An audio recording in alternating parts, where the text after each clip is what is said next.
E hoje nós estamos aqui com um super tema que são os protocolos da neuropsicopedagogia, porque muitas vezes, né, os profissionais eles terminam a sua pós-graduação, pegam o seu certificado e guardam, ó, na gaveta. Por quê? Porque não tiveram uma boa base de formação e aí não sabem, né, quais são os protocolos da neuropsicopedagogia, como realizar o atendimento individual, como realizar o atendimento coletivo. Então, hoje eu vou trazer o checklist aqui do passo a passo do protocolo da neuropsicopedagogia para você conhecer e poder aplicar aí no seu dia a dia como neuropsicopedagogo, como neuropsicopedagoga, começar os seus atendimentos já tendo o norte aí do que esperar, né, da atuação do neuropsicopedagogo no dia a dia.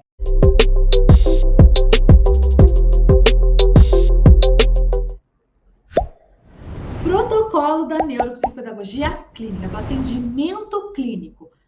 Atendimento individualizado. É o primeiro princípio. Quando a gente fala em atendimento clínico, é um atendimento individualizado. Então, esse é o primeiro princípio do protocolo do atendimento clínico, tá? Nós vamos realizar por ser um atendimento individualizado, onde a gente vai propor ali a estimulação e a reabilitação cognitiva específica para aquele sujeito, a gente precisa realizar um processo de avaliação. Por quê? Avaliação do quê? Né? Avaliação do quê? Avaliação neuropsicopedagógica. E aí eu vou falar nos próximos itens aqui, mas a gente vai fazer a avaliação primeiro, fecha o processo de avaliação, aí sim dá início ao processo de intervenção, tá? Vamos lá. Como que é esse processo? Né? Protocolo do atendimento clínico. Nós vamos fazer uma entrevista com a família, sempre. Até na live que eu fiz na hora do almoço hoje, eu comentei, né? No WP Responde, no último WP Responde, eu comentei que nós, quando fazemos a entrevista com a família, primeiro contato com a família, a primeira sessão, que eu chamo de sessão 00, nós vamos conversar com a família para ouvir a queixa, né? E entender se a demanda é ou não é da neuropsicopedagogia. Mas mais do que isso, nesse momento, a gente faz um alinhamento de expectativas. Então, a gente tem que explicar o que é, né, a neuropsicopedagogia, como vai acontecer, o porquê de cada etapa, né, como funcionam as etapas e o que esperar do desenvolvimento da criança em cada uma dessas etapas. Então, vai estar ali na entrevista com a família. Outro protocolo do atendimento clínico é a escolha de instrumentos padronizados. Por quê? Porque nós precisamos, dentro da avaliação, utilizar instrumentos padronizados. O que são instrumentos padronizados de avaliação?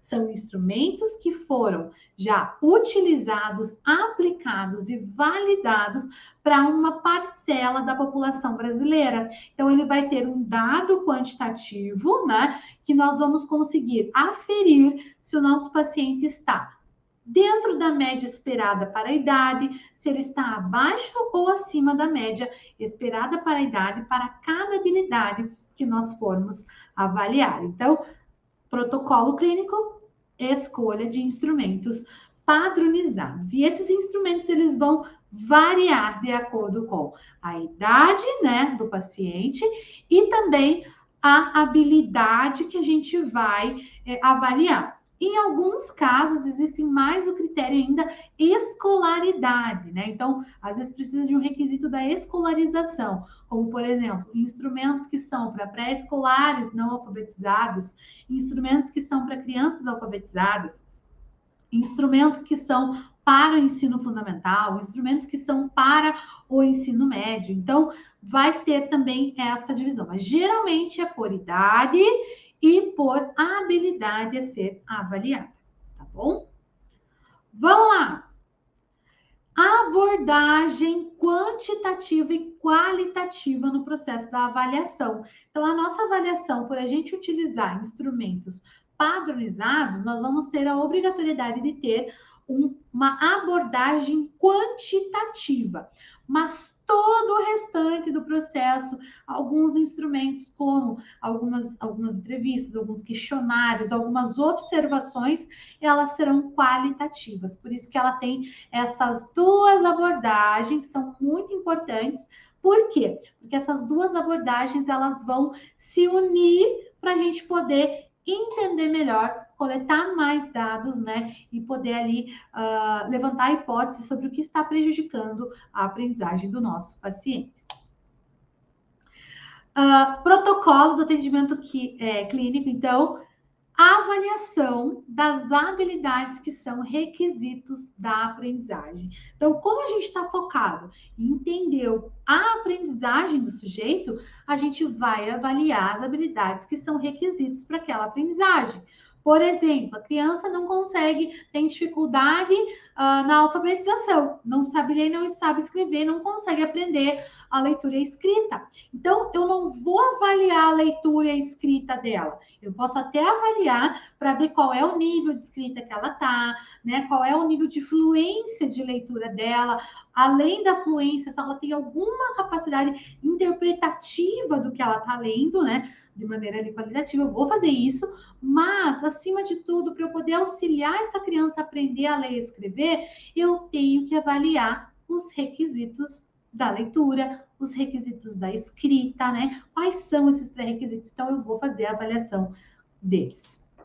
Eu também tenho como protocolo clínico, né, que fazer a aplicação, correção e análise de instrumentos quantitativos. Então, não basta só eu saber que eu preciso aplicar o TAC, mas eu não sei aplicar o TAC, eu não sei que tem que ser em 1 minuto cada etapa, eu não sei que precisa fazer a folha treino primeiro antes de ir para o teste direto, eu não sei corrigir o TAC, eu não sei, depois de corrigir, analisar o resultado do meu paciente e eu não sei analisar esse resultado no todo da minha avaliação, o que ele quer dizer. Então, isso também é um protocolo da neuropsicopedagogia do atendimento clínico. Compreender, né, a aplicação, a correção e a análise dos instrumentos quantitativos. Outro protocolo que a gente tem que seguir nós vamos sempre fazer um levantamento de hipóteses sobre a aprendizagem. O que está atrapalhando, o que está prejudicando, o que está impedindo aquele sujeito de se desenvolver e de adquirir a aprendizagem. A gente nunca vai dar diagnóstico, a gente nunca vai dizer de forma fatalística, né? Nós sempre vamos levantar hipóteses, tá? Nós vamos levantar hipóteses e trabalhar nessas hipóteses para ver qual é, né, a que mais se aproxima do que realmente está acontecendo com o nosso paciente. Outro protocolo do nosso atendimento clínico é que nós, profissionais, temos a obrigação, né, de fazer orientação e acompanhamento para a família e rede de apoio também sobre o desenvolvimento do nosso paciente. O que seria a rede de apoio? Rede de apoio são todas as pessoas que estão ali em volta desse paciente. Seja a família, seja a escola, os professores, sejam outros profissionais. Então, nós, enquanto neuropsicopedagogos, temos sim o dever de orientar todas essas pessoas que vão estar ali em volta do nosso paciente e também estar trabalhando junto com elas, porque faz parte do protocolo de atendimento clínico. Fechamos aqui protocolo do atendimento clínico. Deixa eu ver se tem mais alguma coisa aqui. E o último detalhe do nosso protocolo, importantíssimo, elaboração de documentos técnicos. Nós, neuropsicopedagogos, vamos sempre realizar a elaboração de documentos técnicos.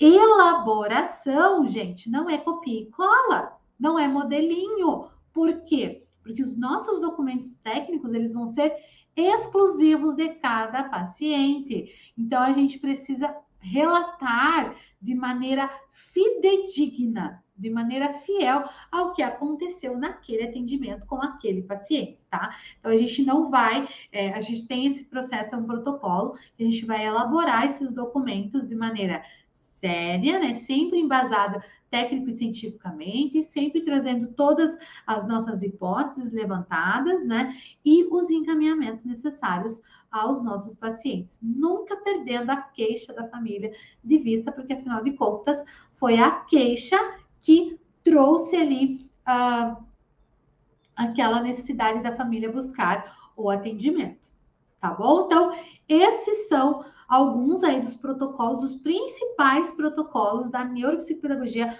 do atendimento clínico que eu trouxe para você hoje anotar e ter aí com você essas orientações desse atendimento.